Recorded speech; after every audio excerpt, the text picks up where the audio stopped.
को regular seriously देख रहे होंगे और जो भी कुछ पढ़ाया जा रहा है वो समझ में आ रहा होगा। तो अपन क्या पढ़ रहे थे, कारणों का ऊष्मा इंजन। पिछली वीडियो में हमने इसका डिस्कस कर लिया था कि कारणों ने सबसे पहला ऊष्मा इंजन बनाया था थ्योरेटिकल। प्रैक्टिकली इसको नहीं बनाया गया, केवल थ्योरेटिकल कल्पना के आधार पर। तो कारणों के जो ऊष्मा इंजन है उसके 4 भाग मैंने कल भी बताए थे पिछली वीडियो में। पहला भाग होता है ऊष्मा स्रोत। एक बार फिर से इसको डिस्कस कर लेते हैं अपन। ऊष्मा स्रोत यानी ऊष्मा का भंडार, अनलिमिटेड भंडार है, इसकी धारिता अनंत है, इसलिए इससे कितनी भी ऊष्मा ली जाए इसका ताप क्या रहेगा, नियत रहेगा। इसका ताप क्या रहेगा, नियत, यानी कितनी भी ऊष्मा ले लो ताप घटेगा नहीं, T1 केल्विन ही रहेगा। दूसरा जो भाग है वो कार्यकारी पदार्थ। और कार्यकारी पदार्थ क्या है, वो पदार्थ है जो स्रोत से ली गई ऊष्मा ऊर्जा को कार्य में कन्वर्ट करता है, यानी कार्य में परिवर्तित करता है। क्योंकि इंजन का मूल कार्य क्या है मैंने बताया पिछली वीडियो में, वो युक्ति जो ऊष्मा को कार्य में परिवर्तित कर दे।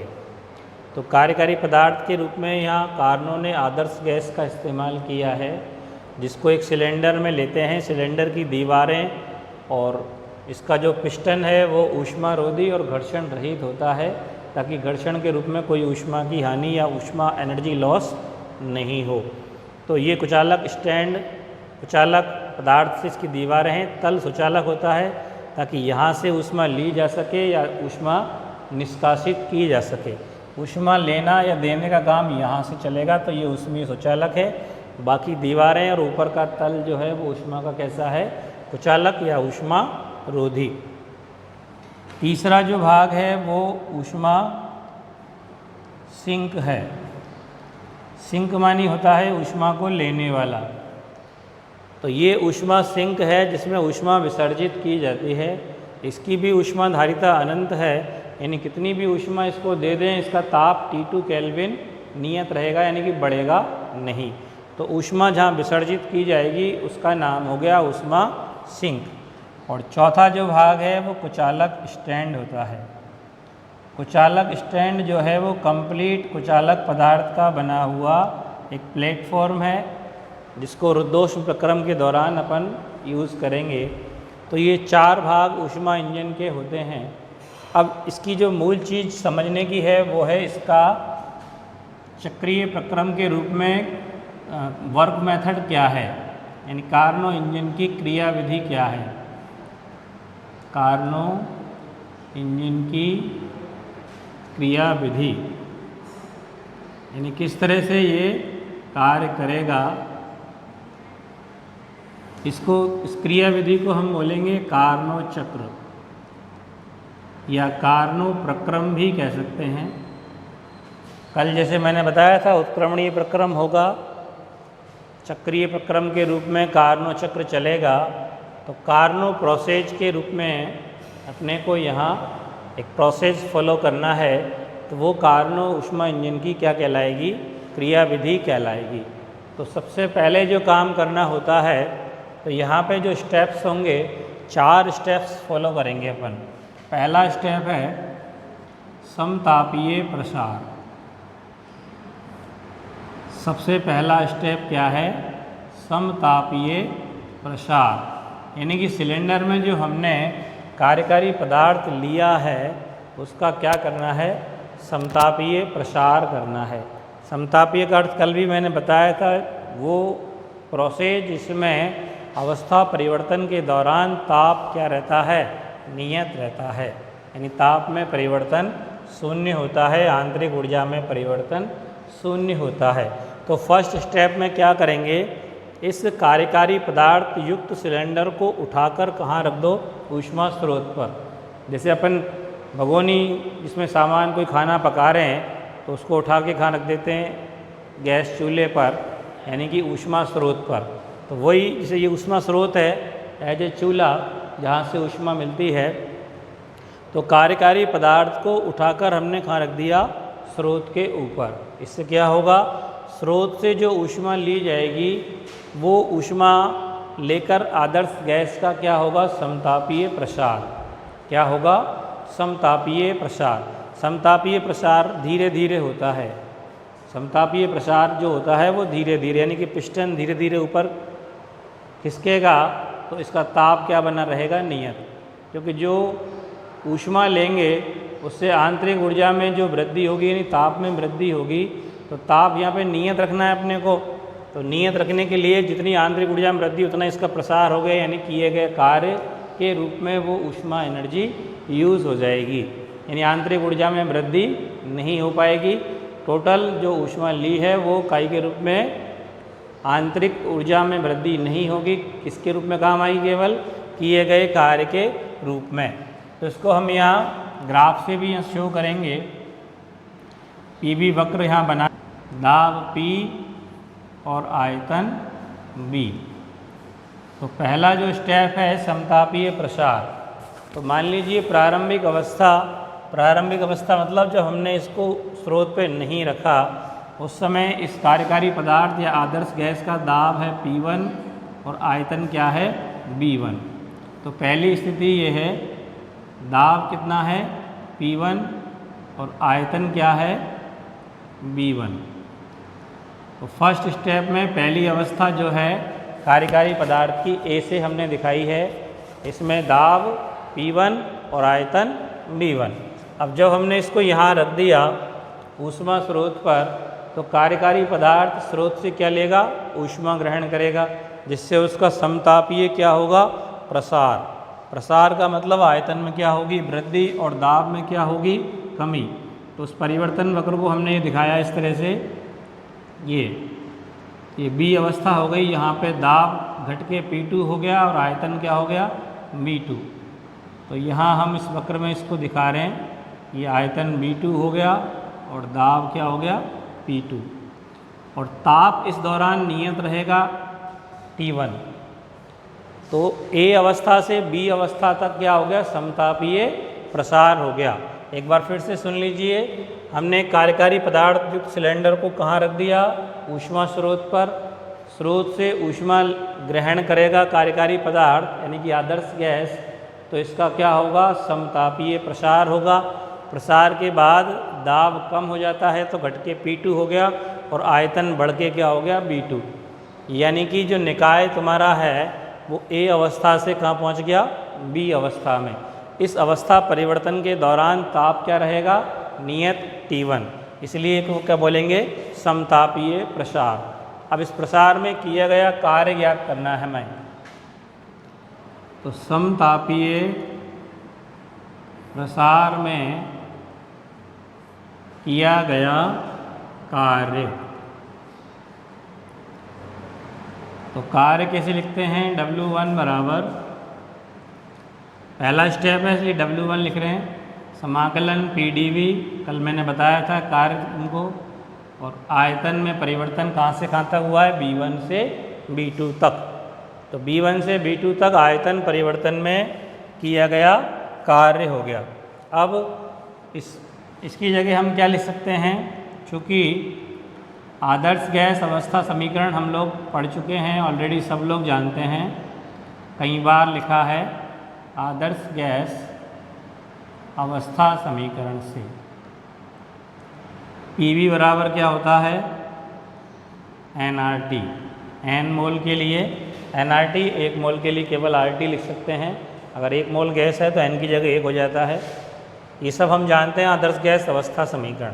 तो n कांस्टेंट है, R भी गैस नियतांक है, तो ये भी कांस्टेंट है। और चूँकि प्रसार कैसा हो रहा है, समतापीय, इसका मतलब T क्या है, नियत। और जब T नियत है तो ये सारा का सारा मान क्या हो गया, नियत हो गया।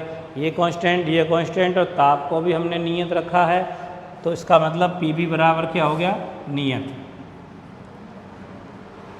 PV बराबर क्या हो गया, नियत हो गया। तो इसको यहाँ नियत लिख सकते हैं टोटल मिला के, PV बराबर नियत हो गया। अब P की जगह यहाँ से हम क्या लिख सकते हैं, nRT अपॉन B। तो P बराबर हो गया nRT अपॉन B। तो P की जगह वो वैल्यू वहाँ रख दें तो क्या हो जाएगा समीकरण, W1 बराबर क्या हो गया, ताप T की जगह T1 है यहाँ पर, क्योंकि समतापीय प्रसार हमारा T1 ताप पे हुआ है, तो W1 क्या हो गया, P की जगह क्या लिख दो, nRT1 अपॉन B और dV। इसमें nRT1 कांस्टेंट है, इसको बाहर निकाल दें तो W1 कार्य कितना हो गया, nRT1 और 1/b का समाकलन क्या हो गया, 1/b का समाकलन हो गया, क्या होता है 1/b का समाकलन, log b, VSE हो गया और लिमिट हो गई B1 से B2। तो कार्य क्या हो गया तुम्हारा, W1 बराबर nRT1 और log में लिमिट रखेंगे, upper limit B2 lower limit B1, तो log B2 minus log B1, तो W1 बराबर हो गया तुम्हारा nRT1 log of B2 upon B1।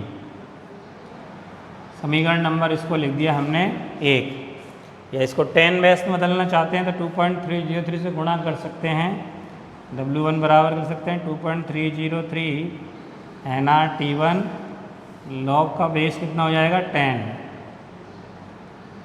वैसे यहाँ आवश्यकता नहीं है इसको लिखने की, लिखना चाहे तो लिख सकते हैं। तो पहला चरण जो हो गया हमारा, फर्स्ट स्टेप क्या हो गया, समतापीय प्रसार, समतापीय प्रसार में कार्य हो गया। सेकंड स्टेप क्या हो गया हमारा, समतापीय प्रसार, समतापीय प्रसार हो गया। अब अपने को लेना है सेकंड चरण क्या है, रुद्धोष्म प्रसार। रुद्धोष्म प्रसार में यानी कि बिना ऊष्मा लिए, रुद्धोष्म का मतलब क्या होता है, ऊष्मा का लेना देना है ही नहीं, बिना ऊष्मा लिए दिए क्या करना है, प्रसार। तो सेकंड चरण में क्या करना है, जो हमने सिलेंडर को यहाँ रखा था स्रोत पर, उसको उठा के कहाँ रख दो, कुचालक स्टैंड पर। अब कुचालक तो टोटली कुचालक है, ना ऊष्मा लेगा और ना ऊष्मा देगा। तो इस पे हमने जब रख दिया सिलेंडर को तो नीचे वाला जो सुचालक तल था वो भी ढक गया, 3 साइड से वो ऑलरेडी कुचालक है ही, चौथी साइड भी बंद हो गई। यानी कि जो कार्यकारी पदार्थ के रूप में आदर्श गैस हमने सिलेंडर में भरी हुई है वो ना तो ऊष्मा लेगी और ना ऊष्मा देगी। तो बिना ऊष्मा लिए दिए जो प्रसार होता है उसे हम क्या कहते हैं, रुद्धोष्म प्रसार। तो सेकंड चरण में हमको सिलेंडर को कुचालक स्टैंड पे रख दें और तेज़ी से अचानक खींचना है। रुद्धोष्म प्रसार जो होता है वो तेज़ी से होता है और समतापीय स्लो होता है। समतापीय का प्रोसेस स्लो और रुद्धोष्म का तेज। तो तेज़ी से पिस्टन को ऊपर खींचेंगे तो बिना ऊष्मा लिए ही गैस का क्या हो जाएगा, रुद्धोष्म प्रसार हो जाएगा। उसको हमने यहाँ दिखाया है। अब चूँकि प्रसार हुआ है तो प्रसार में अगेन क्या होगा, आयतन में वृद्धि और दाब में कमी। इसको C अवस्था से अपन दिखा दें, दाब हो गया P3 और आयतन क्या हो गया, B3। तो ये B3 आयतन हो गया और दाब घट के क्या हो गया, P3। तो निकाय B अवस्था से कहाँ पहुँच गया, C अवस्था में। अब चूँकि यहाँ पे रुद्धोष्म प्रसार हुआ है तो रुद्धोष्म में क्या होता है, चूँकि निकाय द्वारा किया गया कार्य उसके आंतरिक ऊर्जा में परिवर्तन यहाँ जरूर होगा, क्योंकि अपन ने जो फर्स्ट लॉ पढ़ा है डेल्टा Q बराबर du प्लस डेल्टा W, कल पिछली क्लास में पढ़ाया था। थर्मोडायनेमिक्स का फर्स्ट नियम क्या है, डेल्टा Q बराबर du प्लस डेल्टा W। चूँकि डेल्टा Q यहाँ पे ली नहीं, ऊष्मा का कोई लेन देन नहीं है, रुद्धोष्म प्रसार है, इसका मतलब ऊष्मा ली नहीं, दी नहीं, तो डेल्टा Q की वैल्यू क्या हो गई, 0। तो 0 इज इक्वल टू क्या हो गया, du प्लस डेल्टा W। तो डेल्टा W बराबर क्या हो गया, माइनस du। यानी कि आंतरिक ऊर्जा में क्या होगी, कमी, क्योंकि जो कार्य हुआ ऊष्मा तो ली नहीं। अगर ऊष्मा लेके कार्य करता तो ली गई ऊष्मा कार्य में कन्वर्ट होती। अब बिना ऊष्मा लिए ही कार्य कर दे, भाई जैसे मान लो तुम खाना खाते हो तो एनर्जी मिलती है, उस एनर्जी से ही तुम क्या करते हो, दुनिया भर के कार्य करते हो, जो भी कार्य तुम करते हो डेली लाइफ में वो कार्य करने के लिए तुम्हें एनर्जी कहाँ से मिलती है? खाना खाने से। अगर मान लो तुमसे कोई क्या खाना दे ही नहीं, पूरे दिन भर भूखा रखे, फिर तुमको क्या करना पड़े? कार्य। तो वो कार्य किससे होगा? इंटरनल एनर्जी से। जो अंदर तुम्हारी बॉडी के अंदर, तुम्हारी कोशिकाओं के अंदर, ब्लड के अंदर इंटरनल एनर्जी स्टोर है, वो ही काय में कन्वर्ट होगी? कार्य में। तो इसका मतलब जब इंटरनल एनर्जी भी कार्य में कन्वर्ट हो गई तो इंटरनल एनर्जी क्या हो जाएगी तुम्हारी? कम हो जाएगी, यानी कि कमी आएगी। तो यहाँ भी जो कार्य तो किया, क्योंकि पिस्टन को हमने ऊपर खिसकाया, आयतन में वृद्धि हुई, दाब में कमी हुई, कार्य हुआ।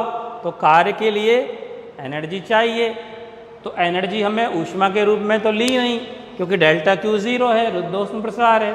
तो वो एनर्जी कहाँ से काम आई? इंटरनल एनर्जी ही कार्य में कन्वर्ट हुई। इससे मतलब ये हुआ कि इंटरनल एनर्जी में क्या आ गई? कमी आ गई। इंटरनल एनर्जी में क्या आ गई? कमी। तो इंटरनल एनर्जी में कमी आएगी तो मैंने कल बताया जो आंतरिक ऊर्जा है वो ताप का फलन है। आंतरिक ऊर्जा का फलन है? ताप का। तो इसका मतलब अगर आंतरिक ऊर्जा में कमी आई तो ताप में भी क्या होगी? कमी। तो इस प्रोसेस के बाद ताप मान लो कितना हो गया इसका? T2 हो गया। ताप घट गया, दाब घट गया, आयतन बढ़ गया और ताप भी घट गया, क्योंकि आंतरिक ऊर्जा में क्या हुई? कमी हुई। अब इस प्रसार में किया गया कार्य कैसे ज्ञात करेंगे? तो रुद्धोष्म प्रसार में किया गया कार्य, रुद्धोष्म प्रसार में किया गया कार्य, इसको हम क्या लिख दें? W2। तो W2 कैसे ज्ञात करेंगे? समाकलन PdV और लिमिट हो गई B2 से B3, क्योंकि आयतन में वृद्धि कहाँ हुई तुम्हारी? B2 से B3 तक। अब इसको हम सॉल्व करेंगे तो चूँकि यहाँ रुद्धोष्म प्रसार है तो रुद्धोष्म का अवस्था समीकरण होता है एक, ये आप लोगों ने पढ़ लिया होगा 11-12 क्लास में। रुद्धोष्म प्रक्रम के लिए अवस्था समीकरण से, तो रुद्धोष्म प्रक्रम के लिए अवस्था समीकरण होता है Pv की घात गामा बराबर नियत। नियत को हम चाहें तो K मान सकते हैं। तो Pv की घात गामा बराबर क्या होता है? नियत। यहाँ से P बराबर क्या लिख सकते हैं? K/B की घात गामा। तो P की जगह क्या लिख दो यहाँ पे? K/B की घात गामा लिख दिया। तो W2 बराबर हो गया समाकलन, P की जगह हो गया K/B की घात गामा dV, समाकलन B2 से B3। K कांस्टेंट है इसलिए समाकलन से बाहर हो गया, और समाकलन B की घात माइनस गामा, ऊपर ले जाएंगे तो माइनस हो जाएगी, और इसका समाकलन करेंगे, लिमिट हमारी चल रही है B2 से B3।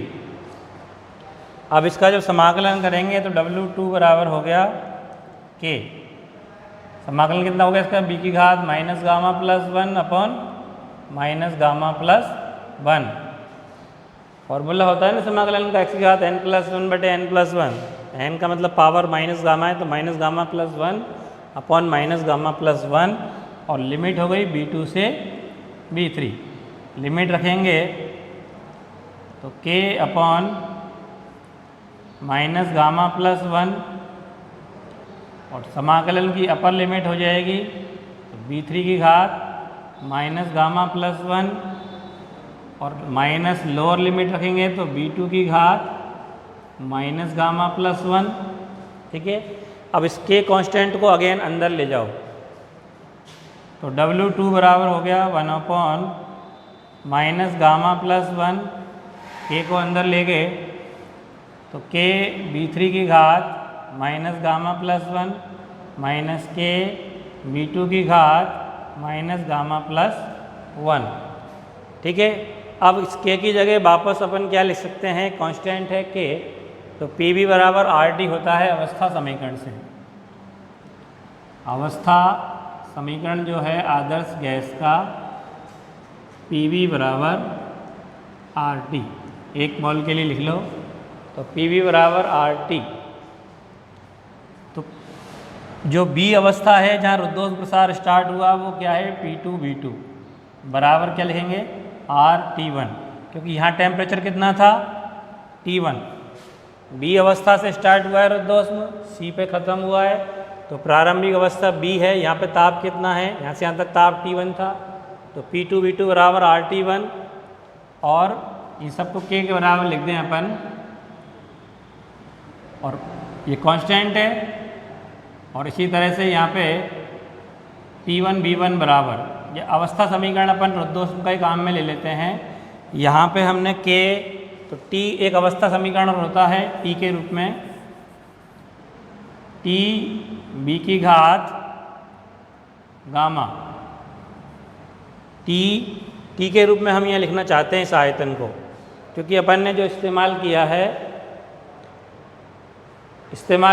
है तो यहाँ K की वैल्यू वापस अपन क्या लिख सकते हैं, P B घात गामा बराबर K है, तो यहाँ K बी अवस्था कहाँ से स्टार्ट हुई तुम्हारी P2 V2 से, तो W2 बराबर हो गया 1/- gamma plus 1,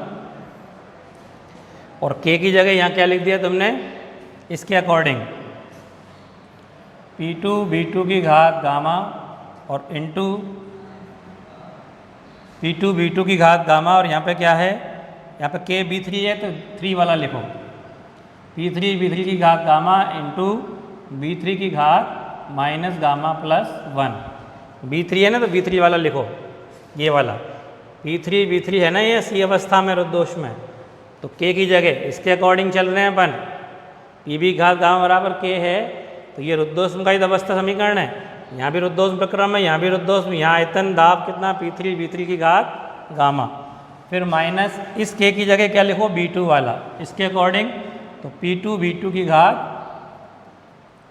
gamma into B2 की घात माइनस गामा प्लस 1, तो कुल मिला के कितना हो गया ये 1/- गामा प्लस 1, ये कितना हो गया तुम्हारा P3, और B3 घात क्या बची प्लस गामा और माइनस गामा कैंसिल हो गई, केवल एक घात बची, और P2 B2 एक घात बची ना, अभी गामा कट गई। अब इसके अकॉर्डिंग P बराबर RT के अकॉर्डिंग क्या लिखेंगे 1/- गामा प्लस 1, और P3 B3 से क्या लिखोगे, देखो यहाँ से T2 ताप है यहाँ पर, अभी मैंने ऊपर बताया था P3 B3 बराबर क्या लिखोगे RT2, क्योंकि यहाँ टेम्परेचर कितना हो गया T2 हो गया ना P3 B3 अवस्था में, इसके अकॉर्डिंग चल रहे हैं अवस्था समीकरण के अकॉर्डिंग, दाब और आयतन का गुणनफल RT2, और P2 B2 जो क्या लिखोगे RT1, क्योंकि P2 B2 वाली अवस्था में ताप कितना है T1, तो यहाँ कितना हो गया RT2 minus RT1, R common ले लिया तो R/- गामा प्लस 1 और T2 माइनस क्या हो गया T1, ये समीकरण नंबर 2। तो रुद्धोष्म प्रक्रम में ये हमारा हो गया अवस्था समीकरण में किया गया कार्य।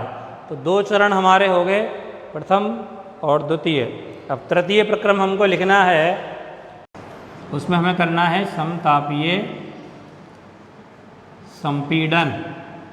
क्या करना है, समतापीय संपीड़न। प्रसार हम कर चुके, पहले समतापीय प्रसार करा फर्स्ट स्टेप में, फिर रुद्धोष्म प्रसार करा, अब क्या करेंगे समतापीय संपीड़न करेंगे। तो संपीड़न के लिए क्या करना है, इस सिलेंडर को उठा के कहाँ रख दो, सिंक पर। कहाँ रखना है, सिंक पर। जो हमने कुचालक स्टैंड में रखा था सेकंड चरण में, तो कुचालक पदार्थ, कुचालक स्टैंड से उठा के कार्यकारी पदार्थ युक्त सिलेंडर को कहाँ रख देना है, सिंक को। अब चूँकि समतापीय संपीड़न करना है, मैंने पहले ही बताया समतापीय स्लो मोशन में होता है, धीरे धीरे। तो पिस्टन को धीरे धीरे दबाओ। संपीड़न कैसे होगा, जब पिस्टन को नीचे खिसकाएंगे दबाएंगे तो गैस का क्या होगा, संपीड़न।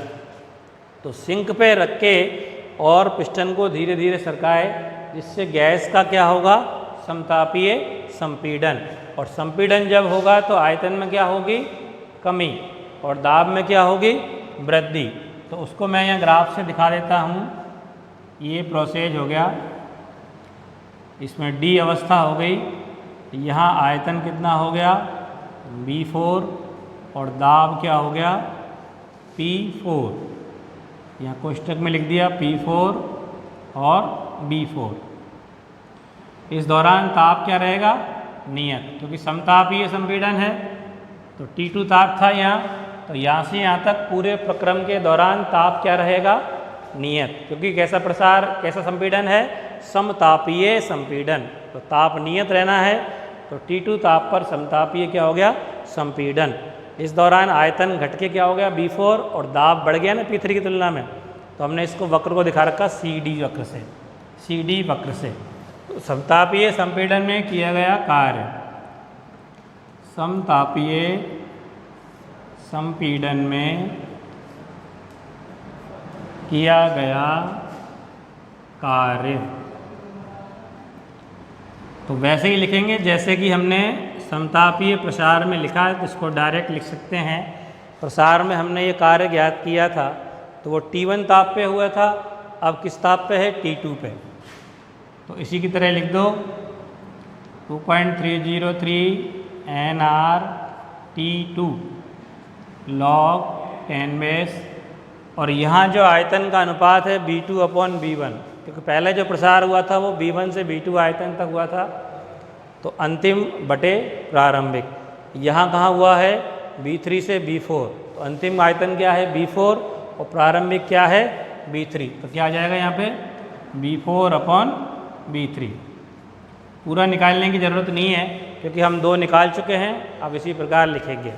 तो तीसरा चरण हो गया समतापीय संपीड़न का। फिर 4th चरण है रुद्धोष्म संपीड़न। चौथा चरण क्या है रुद्धोष्म संपीड़न। रुद्धोष्म का मतलब अगेन वही है, बिना ऊष्मा लिए दिए प्रसार पहले अपन कर चुके हैं रुद्धोष्म, अब संपीड़न करना है। तो संपीड़न के लिए क्या करेंगे रुद्धोष्म के लिए, सिलेंडर को यहाँ से उठा के कहाँ रख देंगे कुचालक स्टैंड पर रख देंगे। कहाँ रख देंगे कुचालक स्टैंड पर, और पिस्टन को अब इतना दबाना है अचानक तेज़ी से, क्योंकि मैंने पहले ही बताया समतापीय जो प्रोसेस होता है वो स्लो मोशन में होता है और रुद्धोष्म प्रोसेस होता है स्पीडली तेज़ी से। तो तेज़ी से इतना दबाओ कि प्रारंभिक अवस्था आ जाए। प्रारंभिक मतलब दाब P1 हो जाए, आयतन B1 हो जाए और ताप क्या हो जाए T1। अब चूँकि रुद्धोष्म संपीड़न है तो जैसे रुद्धोष्म प्रसार में क्या हुआ था, आंतरिक ऊर्जा में कमी आई थी, यहाँ रुद्धोष्म संपीड़न है तो आंतरिक ऊर्जा में क्या होगी वृद्धि, क्योंकि जब पिस्टन को दबाएंगे तो निकाय पर कार्य होगा तो एनर्जी प्रोड्यूस होएगी, वो एनर्जी आंतरिक ऊर्जा में क्या करेगी वृद्धि करेगी, तो ताप में भी क्या होगी वृद्धि। तो इस वक्र को हमने दिखा दिया, ये वक्र हो गया D से वापस कहाँ आ गया प्रारंभिक अवस्था में आ गया। P4 B4 और T2 स्थिति थी, तो दाब P4 से अगेन क्या हो गया P1, आयतन B4 से हो गया B1 और ताप बढ़ गया और कितना हो गया वापस T1, क्योंकि चक्रीय प्रक्रम है, उत्क्रमणीय प्रक्रम है, वापस उसी प्राइमरी स्टेज पर पहुंचना है, तो इसलिए रुद्धोष्म संपीड़न हो गया। तो रुद्धोष्म संपीड़न में किया गया कार्य कितना हो गया, रुद्धोष्म संपीड़न में किया गया कार्य W4 बराबर कितना हो गया, उस समीकरण की तरह लिख दो, 2 की तरह R/-γ+1, और उसमें जो रुद्धोष्म हुआ था उसमें T1 से T2 ताप हुआ था, यहाँ T2 से क्या हुआ है T1, तो T1 - T2, ये समीकरण नंबर हो गया 4। अब चारों वर्क हो गए नंबर 1 2 3 चारों समीकरणों से, तो कुल कार्य हो जाएगा चारों समीकरणों का योग। तो संपूर्ण चक्रीय प्रक्रम में किया गया कुल कार्य, किया गया क्या करना है कुल कार्य ज्ञात करना है। तो कुल कैसे निकालेंगे, 4 कार्य हुए हमारे चारों स्टेप्स में, चारों चरण में, समतापीय प्रसार, रुद्धोष्म प्रसार, समतापी संपीड़न, रुद्धोष्म संपीड़न, तो चारों कार्यों का टोटल कर दो। यानी W इज इक्वल टू हो गया W1 plus W2 plus W3 plus W4। चारों समीकरण हमारे पास है, 1 2 3 4, चारों से यहाँ वैल्यू रख दो इसके अंदर। तो कार्य W बराबर हो गया, W1 की जगह क्या हो गया 2.303 NR T1 log 10 base B2 upon B1। W2 की वैल्यू होगी वो समीकरण 2 में, तो plus R upon minus gamma plus 1 into T2 minus T1 plus W3 का मान रख दो समीकरण 3 से।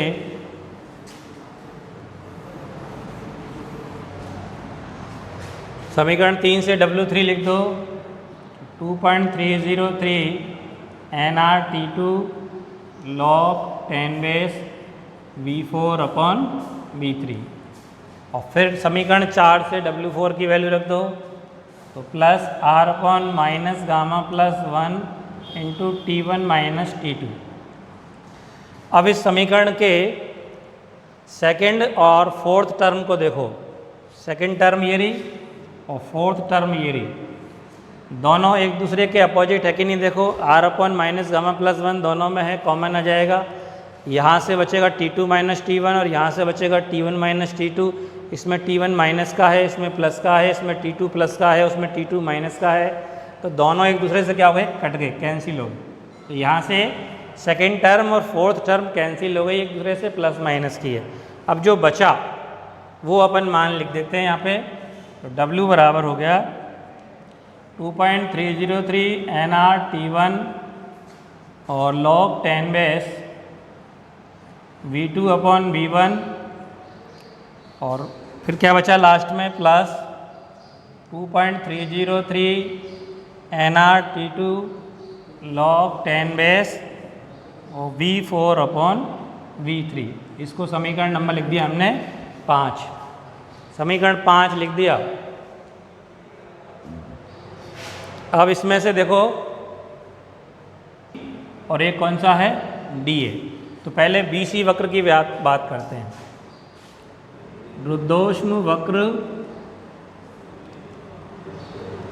BC पर, तो BC जो वक्र है उस पर B बिंदु और C बिंदु दोनों इसी वक्र पर हैं। तो दोनों के लिए जो रुद्धोष्म का अवस्था समीकरण है वो लागू होगा। तो हमारे पास एक समीकरण और होता है रुद्धोष्म के लिए, T की घात गामा B की घात गामा माइनस 1 बराबर नियम। तो इसके आधार पर अगर अपन लिखते हैं यहाँ पे, या TB की घात गामा माइनस 1 भी अवस्था समीकरण होता है, तो इस B बिंदु पर ताप कितना है, B बिंदु टेम्परेचर कितना है T1, तो T1 और आयतन क्या है B2 की घात gamma minus 1 is equal to क्या होगा, C बिंदु पे ताप कितना हो गया T2 और आयतन क्या है B3, तो B3 की घात गामा माइनस 1। B और C एक ही वक्र पे हैं, तो दोनों रुद्धोष्म वक्र की अवस्था समीकरण को फॉलो करेंगे। तो दोनों के लिए रुद्धोष्म अवस्था समीकरण में दोनों नियत है, तो नियत का मतलब दोनों की वैल्यू क्या होनी चाहिए, इक्वल। तो इस पे ताप T1 आयतन B2, तो T1 B2 की घात गामा माइनस 1, इस पे ताप T2 आयतन B3, तो T2 B3 की घात गामा माइनस 1, दोनों के मान क्या होने चाहिए, बराबर। इससे क्या रिजल्ट निकलेगा, तो T1 upon T2 is equal to कितना हो गया, इसको नीचे लाएंगे तो B3 अपॉन B2 की घात हो गया गामा माइनस 1। इसको लिख दिया हमने समीकरण नंबर 6। इसके बाद अगला रुद्धोष्म वक्र कौन सा है, DA। तो रुद्धोष्म वक्र DA पर, रुद्धोष्म वक्र DA पर, तो DA जो वक्र है इस पे भी D बिंदु और A बिंदु एक ही वक्र पर है, तो दोनों रुद्धोष्म अवस्था समीकरण इसको फॉलो करेंगे। तो D बिंदु पर टेम्परेचर कितना है T2 और आयतन क्या है B4, तो T2 और B4 की घात gamma minus 1 is equal to, A बिंदु पे टेम्परेचर कितना हो गया T1 और आयतन कितना है B1 की घात गामा माइनस 1। यहाँ से T1/T2 बराबर क्या आएगा, T1 ये रहा, T2 को नीचे ले जाओ और B1 को इसके नीचे ले आओ, V4/V1 की घात गामा -1। समीकरण नंबर हो गया 7। अब समीकरण 6 और 7 की लेफ्ट साइड बराबर है, देखो ये भी T1/T2 और ये भी T1/T2, तो दोनों की राइट साइड भी क्या हो जाएगी, बराबर। तो समीकरण 6 और 7 से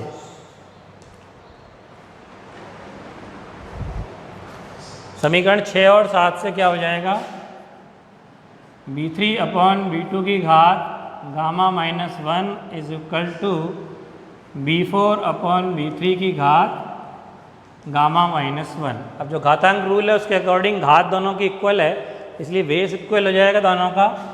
तो क्या निकला हमारे पास, V3/V2 बराबर V4/V3, V4/V1। तो यहाँ से V3/V2 अपने को समीकरण नंबर जो 5 है उसमें V2/V1 है और एक V4/V3 है, तो इसको यहाँ ले जाओ और V1 को उधर ले आओ। तो V1/V2 बराबर हो गया V4/V3। तो समीकरण 6 से मान 5 में रख दो, तो V4/V3 की जगह क्या लिख दो, V1/V2। तो कार्य कितना हो गया, W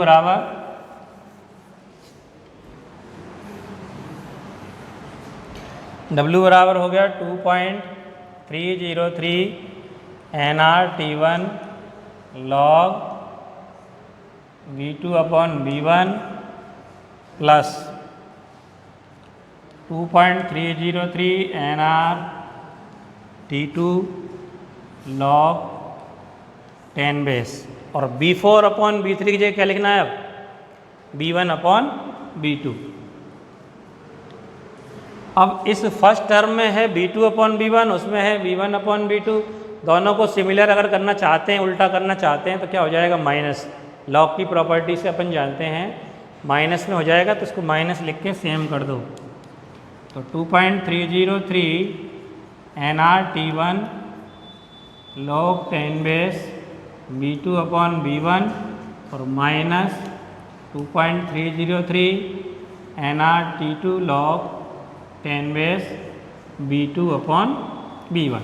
माइनस कर दिया, दोनों एक जैसे हो गए। अब इसमें एक जैसा जब मान हो गया तो कॉमन ले सकते हैं।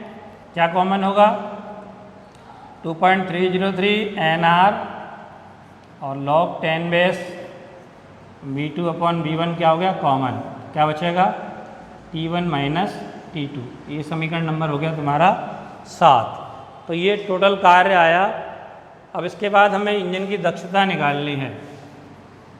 ऊष्मा इंजन की क्या निकालनी है, दक्षता, एफिशिएंसी। तो दक्षता का इसे डिटरमाइन करते हैं। दक्षता जो होती है, इसको ईटा से दिखाएं तो ऊष्मा इंजन द्वारा किया गया कुल कार्य, यानी कि W अपॉन इंजन द्वारा ली गई ऊष्मा ऊर्जा, यानी ऊष्मा ऊर्जा की तुलना में मान लो ऊष्मा स्रोत से कितनी ऊष्मा ली है, Q1। तो ऊष्मा जो ली उसका कितना भाग उसने कार्य में बदला। अगर पूरा बदल दिया तो 100% दक्षता हो गई, 50% बदला तो 50% दक्षता हो गई।